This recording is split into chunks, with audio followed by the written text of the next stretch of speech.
ইউকালু লিল আরদি, জমিনকে বলা হবে ইলতাইমি, চাপ দাও, প্রেসার মারো।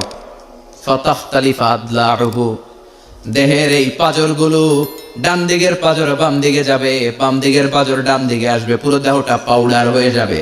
দুনিয়ার লোভ লালসা তোমাদেরকে মোহাচ্ছন্ন করে রেখেছে, এই মোহ কোনোদিন তোমাদের কাটবে না। হাত্তা যুরতুমুল মাকাবির, যতদিন না কবরে ঢুকবা। চিল্লায় বলেন ঠিক কিনা? বেশি না কম?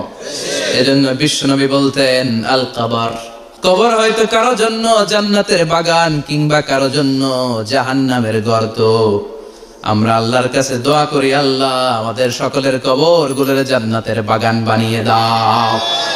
এজন্য বিশ্বনবী সব সময় দোয়া করতেন, আল্লাহুম্মা ইন্না নাউযু বিকা মিন আযাবিল কবর, ও আল্লাহ কবরের আযাব থেকে তুমি আমাদের বাঁচাও। পড়ে না আমিন।